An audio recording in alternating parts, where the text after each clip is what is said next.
O Brasil já passou de 2 milhões de casos de dengue somente agora, no ano de 2024. E muitos estados já decretaram situação de epidemia. E isso não está perto de terminar. Nesse vídeo eu vou te mostrar como você pode ajudar a combater a dengue, evitar os problemas causados por ela de uma forma simples e natural, com a ajuda das abelhas nativas sem ferrão na sua própria casa. Mas antes de mais nada, editor, por favor, roda a vinheta. Olha, a gente pode considerar que esse vídeo que eu tô trazendo aqui pra vocês é um vídeo de utilidade pública. Então você que está aí assistindo esse vídeo agora, por favor, nos ajude a levar essa mensagem de importância sobre as abelhas sem ferrão a cada vez mais pessoas, para que cada vez mais pessoas possam entender os potenciais dos produtos das abelhas, das próprias abelhas sem ferrão, também para auxílio de problemas que nós estamos vivendo, como essa epidemia de dengue que está crescendo vertiginosamente no Brasil.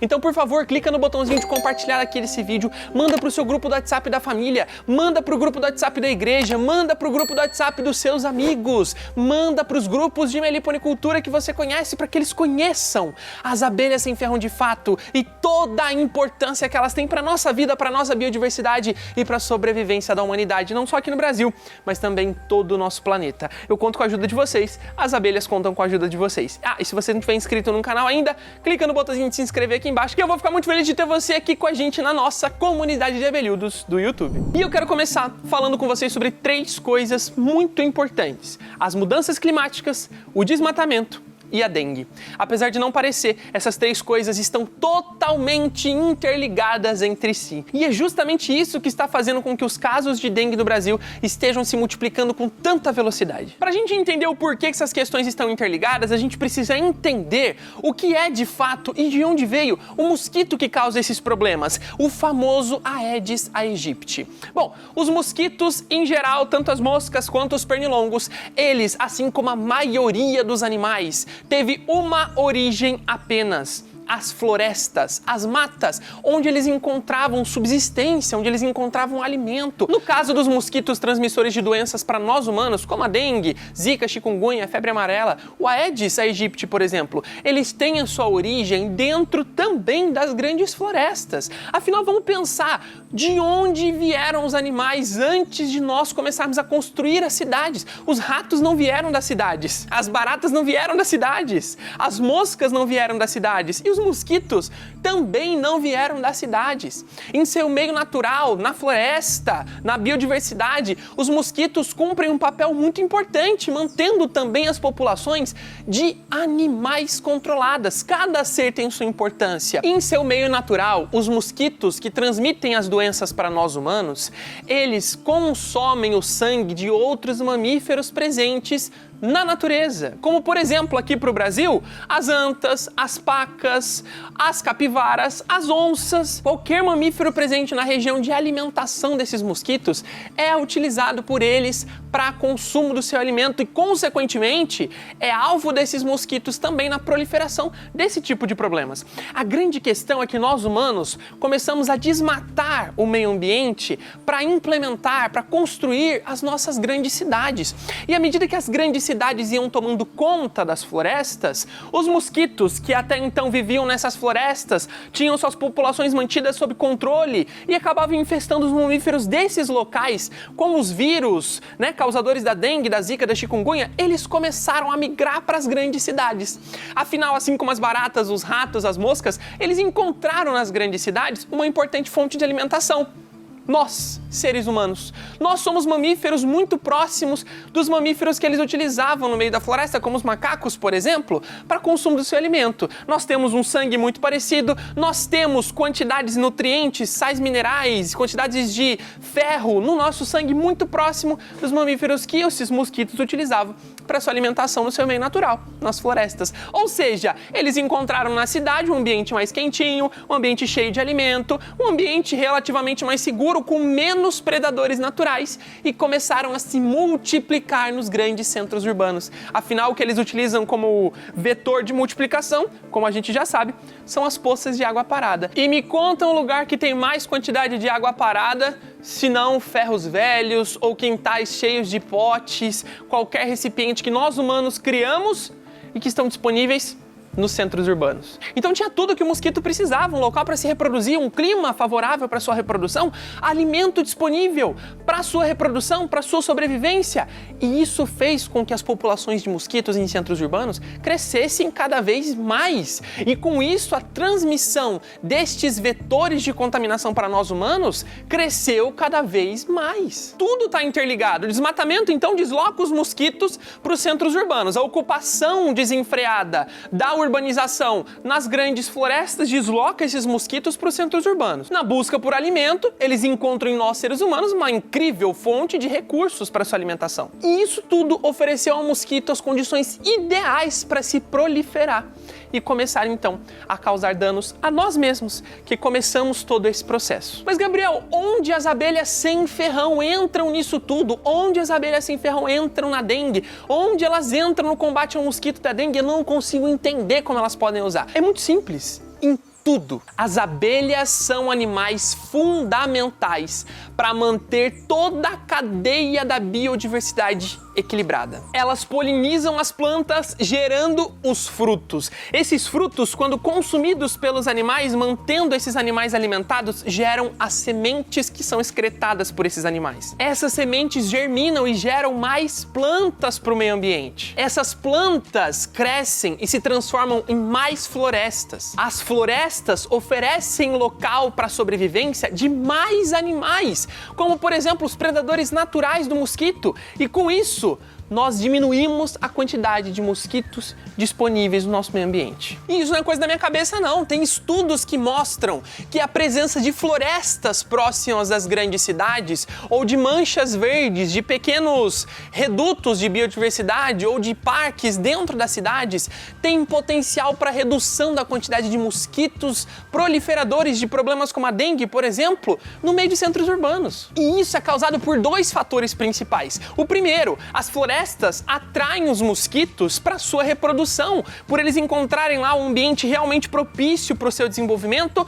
um ambiente propício para a sua alimentação, um ambiente propício para a sua reprodução. Então as florestas acabam atuando como uma espécie de ímã para os mosquitos. E além de atrair os mosquitos para o seu interior, as florestas conseguem reduzir a população dos mosquitos, utilizando como seus aliados os animais que também vivem nessas florestas, os principais predadores naturais do próprio mosquito da dengue, por exemplo, como os sapos, as lagartixas, as aranhas e as libélulas. Portanto, se as abelhas criam florestas, logo elas ajudam a diminuir a quantidade de mosquitos. E a ajuda que as abelhas sem ferrão podem nos oferecer para o combate, para o controle da dengue, não acaba aí. Os meliprodutos que elas produzem são uma importante fonte de benefícios para o nosso organismo para auxílio no controle dos problemas causados pela dengue. Para entender como isso acontece, vamos começar entendendo como a dengue age no nosso organismo. Bom, basicamente falando, a dengue ela ataca o nosso sistema reduzindo as plaquetas sanguíneas e aumentando a chance de enfraquecimento do organismo causados por anemia, justamente por conta da redução principal das plaquetas. Isso, inclusive, é um dos grandes problemas da dengue, que pode se tornar um problema ainda maior com a dengue hemorrágica, por exemplo, com essa redução extrema das plaquetas que começa a desencadear um monte de outros processos no organismo que termina nesse processo hemorrágico, que é muito perigoso e muito danoso à nossa saúde. Entendendo isso, a gente pode começar a entender onde os meliprodutos, que são os produtos produzidos pelas abelhas sem ferrão, ajudam no controle desses problemas. O mel, por exemplo, olha essa imagem que eu tô te mostrando. Isso daí são todos os nutrientes, vitaminas, componentes presentes no mel produzido pelas abelhas nativas sem ferrão. No mel contém flavonoides, ácido fenólico e ácido glutônico, que são compostos químicos com forte ação antibacteriana,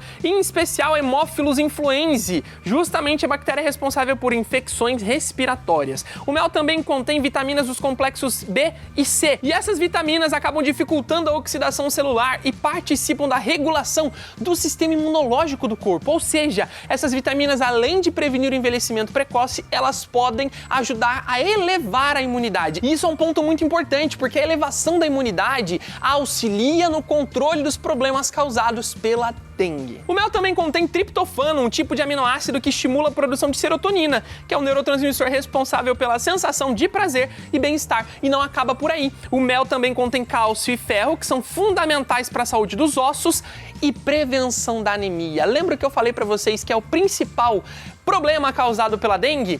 O aumento do nível de anemia no corpo, justamente causado pela redução das plaquetas sanguíneas? Pois bem, o mel contém ferro na sua composição e com isso ele pode ajudar a reduzir a anemia causada pela dengue. Bom, e além disso, o mel também contém prolina. A prolina é um aminoácido das secreções salivares das abelhas que ajuda na formação de colágeno, decisivo para a firmeza de pele. E além disso, por último, mas não menos importante, o mel contém frutose e glicose, que conferem energia imediata ao organismo. Uma coisa muito importante no controle dos danos causados, nos sintomas causados pela dengue. Bom, e além do mel, a gente tem um outro meliproduto aliado importantíssimo no tratamento dos problemas causados pela dengue: a própolis das abelhas nativas sem ferrão. A própolis brasileira foi estudada por inúmeras pesquisas e ficou comprovado a sua incrível ação imunoestimulante. Em alguns casos também ação antiviral, podendo ajudar e muito a controlar os problemas causados,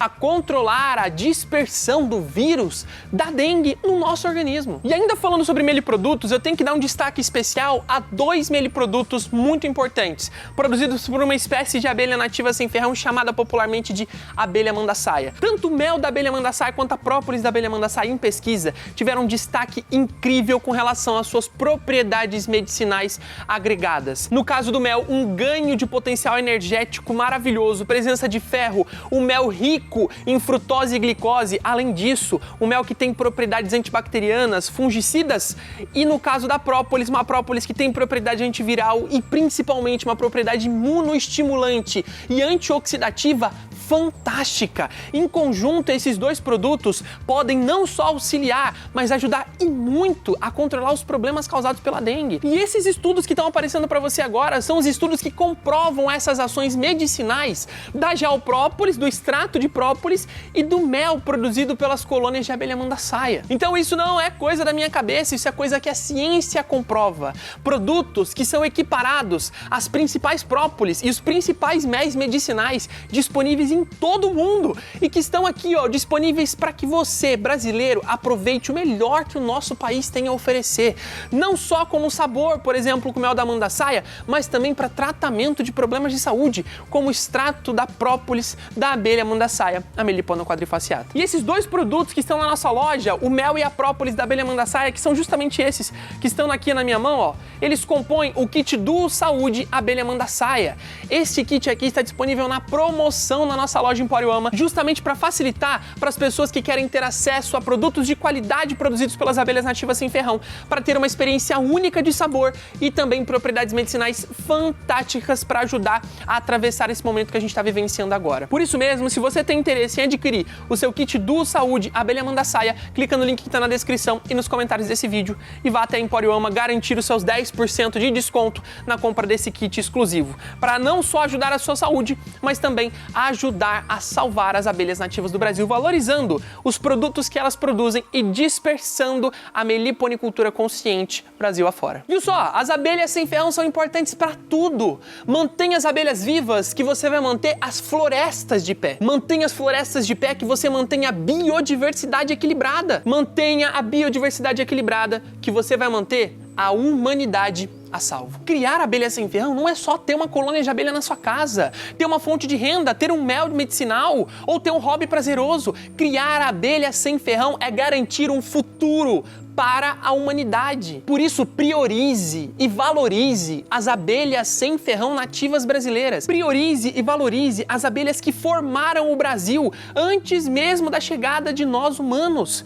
Priorize e valorize as abelhas que continuam mantendo as nossas florestas de pé, que não são as abelhas com ferrão, apesar da sua ajuda muito importante, são na sua essência as abelhas nativas do Brasil, que são hoje, por nós brasileiros, as menos conhecidas quando comparadas, por exemplo, com as abelhas exóticas, africanizadas, europeias, as abelhas com ferrão. Nós temos importantes abelhas no nosso país, nós temos toda a fonte da preservação da nossa biodiversidade. Dia após dia eu vejo pessoas depredando, denegrindo a imagem das abelhas nativas sem ferrão. E cabe a nós que estamos aqui, eu, você, nós do Projeto Abelha no Mundo Afora, auxiliar na preservação e na conservação das abelhas nativas sem ferrão, para que o futuro das nossas famílias, o futuro da humanidade como um todo, o futuro do Brasil, seja mantido vivo para que as próximas gerações possam aproveitar. E eu não estou brincando, não é uma brincadeira, não é uma palavra jogada de boca para fora. Tem coisas acontecendo no planeta que, se a gente não age, que se a gente não interfere, que se a gente não modifica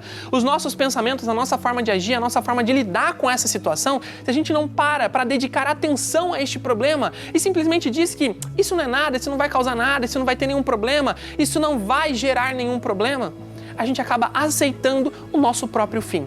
Não aceite o seu fim, crie a abelha sem ferrão, mude essa história, que essa é a única forma de conseguir realmente evitar que esses problemas aconteçam e dar um futuro para os seus filhos, para os seus netos, para o restante da humanidade. Eu quero deixar vocês agora com uma mensagem muito importante, que não fui eu que disse, mas foi Albert Einstein. Curtam, compartilham e se inscrevam no canal para acompanhar cada vez mais vídeos como esse. Um grande abraço e até a próxima.